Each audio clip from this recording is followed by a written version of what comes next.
Hey guys, and welcome back to my channel. So it is finally the last month of 2023, I can't believe it, which means it's time for my November 2023 wrap up. I am so proud of myself this month. I did make it through 6 books, sort of 7 because I did finish Halloween Screams, and I did include that in last month's wrap up. But beyond that, I did get through 6 full-length books.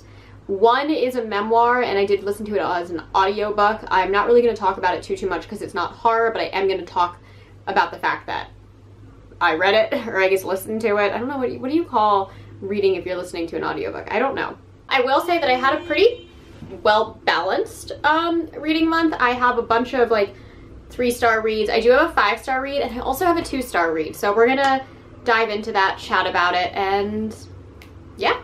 So let's start. So first up, I did read That Night in the Woods by Christopher Triana. I do have a full-length in-depth review on this book, so I'm not going to talk too much about it.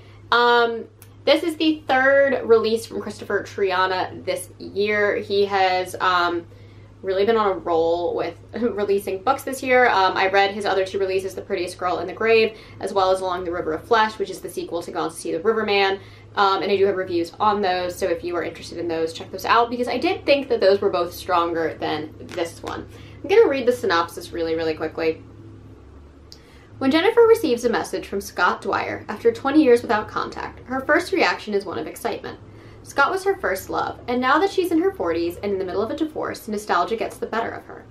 Jennifer is invited to Scott's house in Redford, the very same town she grew up in. It's a place she's made great effort to put behind her, for not all her childhood memories are sunny.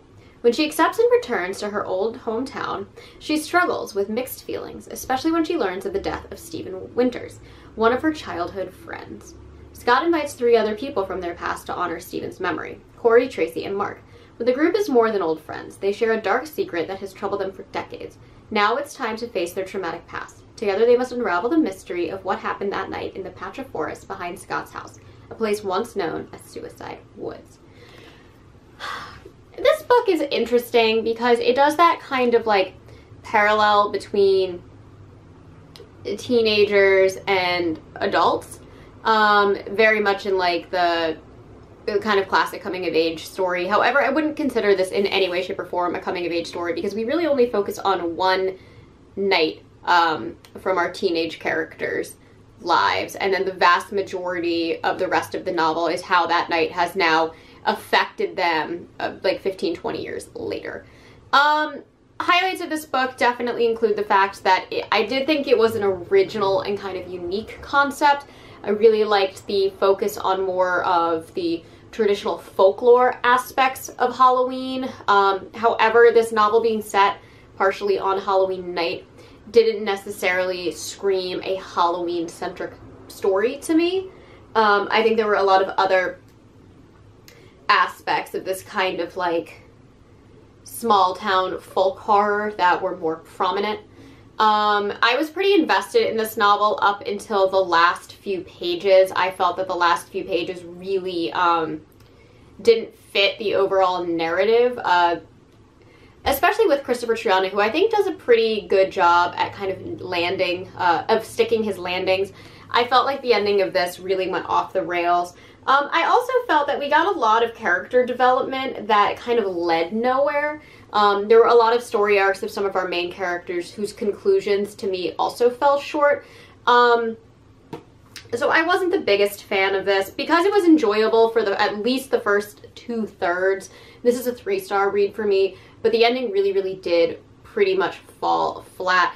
And I just wanted to see more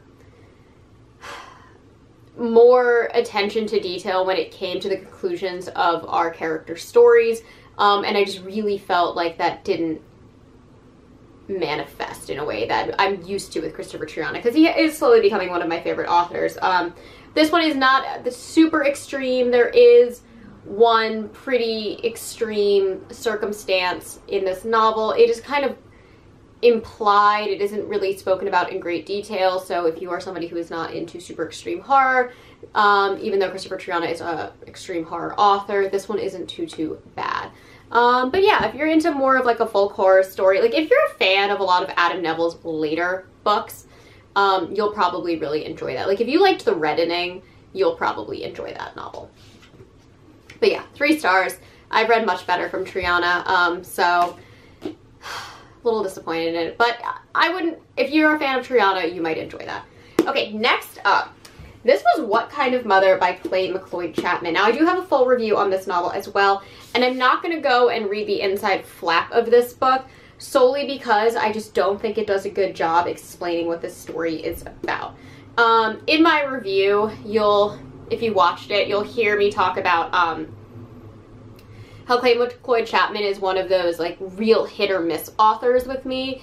However, even when he misses, I feel like there's so much substance in the stories that he's telling that I think that he's definitely an author to always read what he releases, if that makes sense, even if sometimes I don't vibe with it. This book, however, I devoured. I did not want to put this novel down, and I, to this day, do not know what this novel is really about or what happened in it.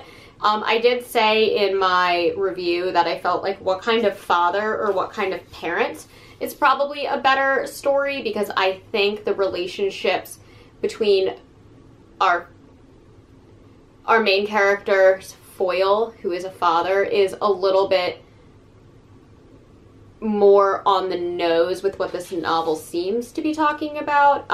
This is a book about grief for the most part. This is the story about a woman who moves back to her hometown and reconnects with a boy she knew and briefly dated in high school and finds out that his infant child has been missing for the last 5 years and nobody knows what's happened to him, and they kind of go on this weird journey together to try and figure out what happened because she may or may not be psychic.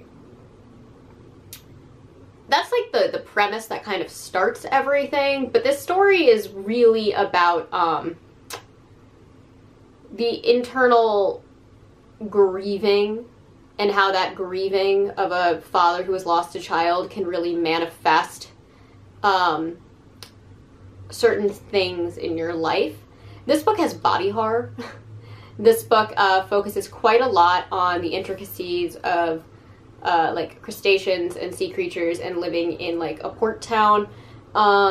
You definitely want to look up some of the more nautical terms in this book. Clay McLeod Chapman does a pretty good job of explaining what a lot of them mean, but there are a lot and they are important. And it's not in like the Cassandra Caw fashion where there's just a ton of words you've never seen before constantly hitting you over the head, expecting you to understand them, and look every single thing up, no matter how obscure they are, to like further to the narrative. It's not like that at all, but there are definitely moments in this book where I was like, I don't know what that is, looked it up, found out it was like a fishing term, and it was like a term that kept coming back. This was a 4-star read for me. I really don't know why, because I can't tell you exactly what happened in this book. I can't tell you what the overall meaning of this story was. I'm not quite sure what the metaphor Clay McLeod Chapman was writing is supposed to basically project on the reader. I really don't know. It was really confusing. There's definitely, again, a lot about grief, a lot about parenting, a lot about kind of being like the trials and tribulations of being a new parent, and then the idea of like, while being a parent, trying to continuously be a good parent. There's a lot of that in there, but I don't think that the ending of this story necessarily fulfills what Clay McLeod like the message that Clay McLeod Chapman was trying to send. I find the ending really, really difficult to digest. And again, I mean, I talk way more about it in my in-depth review, so I don't want to touch on it too much. But this was a 4-star read for me because no matter how weird it got, how bizarre, how like, I don't want to say cosmic horror-y because it isn't cosmic horror-y, but it kind of felt like I was reading cosmic horror because it was this kind of like idea of this entity coming out of nowhere that was kind of all-encompassing to our character's world versus like the actual world. Yeah, but it was weird. This was so weird, but the writing was so good that I wanted to know what was happening, and I couldn't put this down because I was just so invested in kind of these cliffhangery moments and just trying to unravel what was going on. This was a 4-star read for me. This was a 4-star read for me solely because I don't think I got the answers I wanted out of the conclusion of this book. I feel like there are a lot of unanswered questions that I have. I feel like there are a lot of like glaring plot holes in the story that to me can sort of be overlooked because the writing was so compelling and I had so much fun trying to dissect this story. I liked it way, way, way more than Ghost Eaters, and I did think it was stronger than Whisper Down the Lane, even though Whisper Down the Lane is a very straightforward narrative. This one is so all over the place, but it's fun. So if you want something weird, this is a book for you. 4 stars for me. It could have been 5 had the conclusion been a little stronger and like the metaphor really kind of been like honed in to really nail you on the top of the head. I feel like with Ghost Eaters, that was a really hard novel for me to get through, but I understood the metaphor very well, and I thought it was extremely well done, an extremely intelligent way to tell that type of story. It just wasn't a book I enjoyed reading. This, however, is a book I really enjoyed reading. I'm just not at all sure what it's about. Okay, next up, I did get this in a recent Nightworms package, but this is Nestlings by Nat Cassidy. I have heard so much about this book, so I was so excited to dive into it.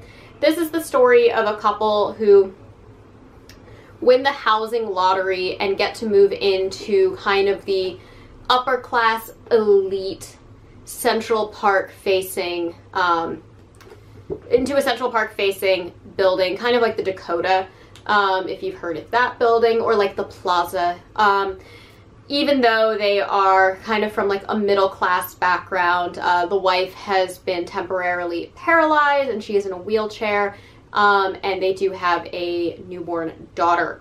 So it's kind of them dealing with moving into this new luxury building, trying to overcome some of the issues that they have on their own terms, while at the same time the residents of the building may have some nefarious reasons for allowing them to win the housing lottery. I really wanted to like this book. I really, really did. I loved the New York setting. I really like when I read horror stories set in Manhattan because I live in Manhattan, so it's something that's really fun and easy for me to visualize. And I am like fascinated with those like kind of old school buildings. I got married in the Plaza, so like I love those Central Park, Upper East Side buildings. I think they're beautiful. I think they're so fun. I think they're so historically charming. So I really loved the setting of this story. I just didn't love the story overall because I found our 2 main characters, Anna, which I think is actually pronounced Anna. They make a big deal about that halfway through the novel, which I thought was annoying. Like, we didn't learn the proper pronunciation of one of our main characters until literally like 2/3 of the novel. And Reed, I found them to be very self-centered, unlikable characters, masquerading as a victim of horrific circumstances and kind of this like selfless husband trying to do the best for his family. I felt like they both kind of played those personas up when in reality they were very, very self-centered characters. I couldn't sympathize with them, even though awful things happened to them, because they themselves were kind of awful people. Anna definitely gets better as the story goes on. She's suffering from severe postpartum depression, again with her new paralysis. She takes a lot of her anger out on her situation on her newborn child, and then has the husband who has to deal with that. And while all of that is completely understandable, I think it's the way that Anna kind of regresses into herself and kind of becomes this really, really nasty shell of who she used to be, and never really fully overcomes that, that I didn't like about her or her story. And then we look at Reed, who just kind of deteriorates into this very, very self-centered, just kind of despicable husband. Like, he really becomes a very, very gross person. And a lot of problems that Reed faces and that Anna ends up facing and that Anna ends up facing because of Reed, all comes from Reese's self-centered actions. Like he's constantly forgetting to he's constantly forgetting to get this like piece from Home Depot to allow his wife to continue doing her job, and she's not really capable of going and getting it because of her situation. He's constantly like mouthing off and not paying attention to how his actions are going to affect his family. He's going and he's taunting his former landlord, and just doing all of these things that he really shouldn't be doing just because he feels the need and like displaced power to do them. And then when they have negative consequences towards his family, he still can't own up to his own despicable, selfless, or self-centered actions. And I just really despised him as a character. And I just didn't like the lens that these are my two characters that I have to, like, root for. I just started watching Fargo, and I really loved Martin Freeman's character in season 1, how he's not necessarily a good guy, and what he does is horrible, but like the way the narrative depicts what happens to him, you do kind of feel sympathy towards him for at least the first half of the season. And I felt like this book was trying really, really hard to do that with these characters, but I just couldn't because their like inner nastiness kind of came first. But that being said, I don't think I really liked any character in this. And I will say, like, Anna definitely has some justifications in some of her actions. Like, I do think that she was given pretty awful circumstances in life, and she does, in a sense, redeem herself. But this is another book where, like, the ending, I was kind of just like, wait, what? You know, like, she kind of gets this, like, get-out-of-jail-free card. And I don't want to spoil this book, but, like, she kind of gets what she wanted at the beginning of the book at the end, and, like, just rolls with it. And I don't know. I don't know. I had a hard time reading this book. I just really didn't like the characters. I really couldn't connect with them, and the more I couldn't connect with them, the less I cared when bad things started happening to them. So this was a 3-star read for me. It was definitely interesting, and again, I loved the setting. But I need, if we're going to write about morally gray characters, I need them to be justifiably morally gray, and therefore at least likable to read about. I just felt that these characters kind of groveled in their own misery and negativity, and it was just kind of bleak for me. So, and that being said, like, that really overshadowed the fact that there are all these, like, crazy monsters in this book. There are a lot of crazy monsters in this book, and they're really cool. And it's a really, really interesting way to do this type of monster, and I'm not going to ruin it because it's something that's kind of seen very classically in horror literature, and I thought it was a really cool and unique way to kind of take this, like, Jewish folklore spin on a very classic monster, and I loved that, but how much I disliked our main characters really overshadowed how cool everything else about this book was. So, there we go. 3 stars. So the 4th book I read is another 3-star read. I'm not really going to talk to you too much about it, because I did listen to it through audiobook. It's my first time doing a full audiobook. But I listened to The Woman in Me by Britney Spears, which is her memoir. I don't really know how to talk about a memoir through, like, a critical lens, so I'm not really going to, because it is her story being told how she wants to the public. The reason it was 3 stars is pretty much because I found the first half far more engaging and interesting than the second half. Again, a lot of stuff is very public common knowledge. A lot of stuff is being told for the first time. Michelle Williams' narration was great. I just felt that the first half was more well thought out and put together than the second half. And so that was where the 3 stars came in for me. But if you're interested in Britney's story, I would definitely check it out. I really did enjoy listening to it, but I don't want to criticize somebody's life. I don't really know how to talk about a memoir, because it's not like a lot of people who write memoirs are trained writers. They're just kind of doing it because they have an interesting story to tell, and she told it, and it was very, very interesting. So giving it a very, very neutral 3 stars. Or definitely check it out if you're interested. I found it to be very, very, very intriguing, and I do feel very, very bad for her. I'm very happy her conservatorship is over. Okay, next up, Rachel Harrison's Black Sheep. I will buy anything Rachel Harrison writes. This was a 5-star read for me. I'm going to just say that off the bat because Rachel Harrison's one of those authors that I will read anything she writes because I love how she writes. I think her writing is so compelling and fun and quirky, and I devour it. And like almost every single book she writes, I like hate the main character. I hate like the conclusions. I hate how her characters act. I hate how her characters treat people. They're always so selfish and self-centered and just awful, awful, awful, awful, awful people that you don't want to root for, even though they are put through a lens where you're supposed to root for them. But I will just read everything Rachel Harrison writes because I enjoy her writing style. And that's the same with Such Sharp Teeth. That's the same with Cackle, which is the book that got me into Rachel Harrison. So I was really excited when I found out that she had a book coming out. I'm going to read the inside flap. Nobody has a normal family, but Vesper Wright is truly something else. Vesper left home at 18 and never looked back, mostly because she was told that leaving the staunchly religious community she grew up in meant she couldn't return. But then an envelope arrives on her doorstep. Inside is an invitation to the wedding of Vesper's beloved cousin, Rosie. It's to be hosted at the family farm. Have they made an exception to the rule? It wouldn't be the first time Vesper's been given special treatment. Is the invite a sweet gesture? An olive branch? A trap? Doesn't matter. Something inside her insists she go to the wedding, even if it means returning to the toxic environment she escaped. Even if it means reuniting with her mother, Constance, a former horror film star and forever ice queen. When Vesper's homecoming exhumes a terrifying secret, she's forced to reckon with her family's belief and her own crisis of faith in this deliciously sinister novel that explores the way family ties can bind us as we struggle to find our place in the world.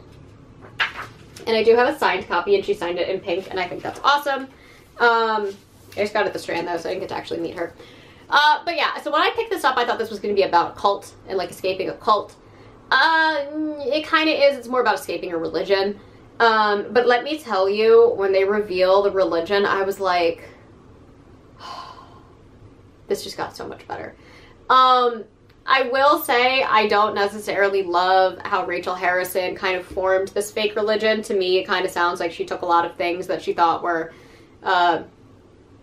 hypocritical and extreme in like modern day Christianity and just kind of reformed the narrative and plopped it on something else, which I guess with what this religion is, it makes sense as kind of that open critique. But I would have loved it if she had gotten more creative instead of just taking from religions that are already like right there. And again, I think our main character is kind of a terrible person. Like just such a selfish person. Nowhere near as bad as like Cackle, but I can't say I liked Vesper. I did enjoy reading about her though. And I really enjoyed how Rachel Harrison wrote about being a waitress at like basically a TGIF. It was just so funny. Like this book is really funny and really weird, and I love how Rachel Harrison spoke about like horror movies in conjunction with like family events because her mom was a horror star.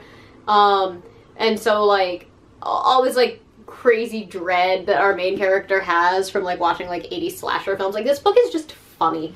And there's some really, really good twists in this story that I really enjoyed.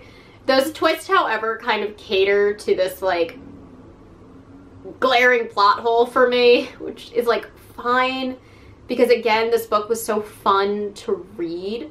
And I really loved the character relationship between Vesper and then her aunt and uncle and her cousin. I thought that was a really interesting angle for Harrison to take, especially how it's juxtaposed with Vesper's relationship to her mother Constance, as well as her father, who's kind of this like absentee father. And it was really, really fun. There's this kind of like Rosemary's Baby tone to the family, which I really, really liked. They reminded me a lot of the neighbors in Rosemary's Baby, where they're like, they seem kind of well-meaning, but as the story's going on, you see that they're really up to something to serve their own religious purposes. And I just thought this was a really, really fun read. I loved the setting. I loved the farm. I loved the cult's church. and I just loved the juxtaposition between, like, would you rather be in a cult or work in a chain restaurant? Like, this book was just funny. It was really, really funny without being, like, slapstick humor. Like, everything in it was very, very subtle humor that just kind of kept going throughout the story, and I just thought it was so fun. And I love Rachel Harrison's writing, and she's one of the only authors I can think of that can just make me love stories about characters I hate who do awful selfish things, and I just don't care because I have accepted that I'm never gonna like a character Rachel Harrison writes, but I'm always gonna want to read her stuff. I think she tells interesting stories primarily from, like, a millennial perspective in a very humorous but dark way. And I'm gonna buy everything I read from Rachel Harrison. She's one of these authors that I just don't know what category to put her in because I just really enjoy everything she writes, and I'm not 100% sure why, because I always hate her characters and I always hate the conclusions of her books. And even the conclusion of this book, I'm, like, stunned at the direction it took. But it's there. And I finished this in just a few days, couldn't put it down, 5 stars, regardless of the plot holes and the despicable characters, because it's a fun read. Okay. And last but not least, we have Jo Nesbø's The Night House. I may or may not do a full review on this one. I'm definitely going to be doing full reviews on Nestlings and Black Sheep. But I picked this up because I read The Snowman last year, I think, by Jo Nesbø, and everybody has told me that his writing is so good, and I loved The Snowman. And so I wanted to read one of his stories that was a standalone and not part of, like, the Harry Hole series. So I picked this up because this just came out and it was in, like, every single bookstore, and the cover looked super cool, and I thought it was going to be like a haunted house story. I'm, like, not even going to read the inside cover of this book because I just don't think it does anybody any good. Because I thought this book was so... This book was so difficult for me to read because I felt like it was trying to do something that didn't work. This is a book on... I can't even really talk about what this book is about without ruining what this book is about. This is a book that is a critique on, like, psychiatric treatment in the 90s. I'm gonna leave it at that. However, you won't really understand that that's what this is about for a very, very, very, very, very long time while reading this book. And because you don't really get that until the end, a lot of the story just feels like a drag to read. Our main character has many, many, many, many, many different names, so we're going to call him Richard. As a kid, witnesses the disappearance of 2 of his classmates at separate times. He's the sole witness to both disappearances, and they both happen under these crazy supernatural circumstances that, because are so out there, nobody believes him and therefore thinks that he is the cause of these disappearances, which is a cool concept, except that Jo Nesbø really deviates from what this story is actually about. Like, the opening scenes really are only tangential to the rest of the story.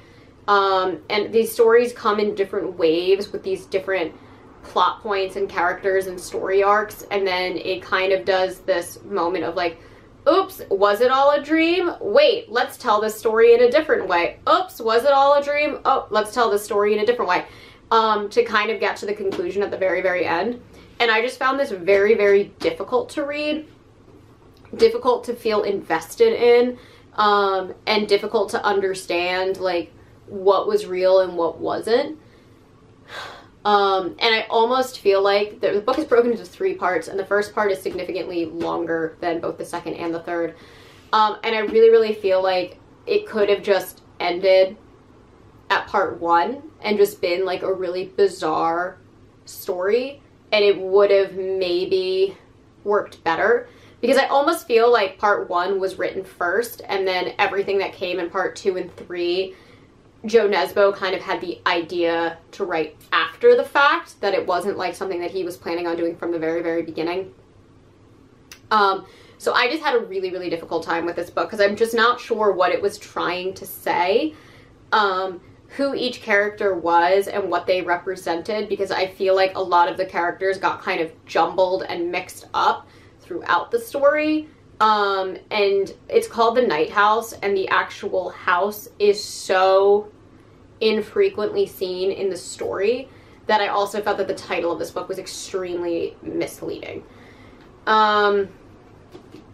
So yeah, this was a 2-star read for me. It just didn't work. In here is a really interesting concept.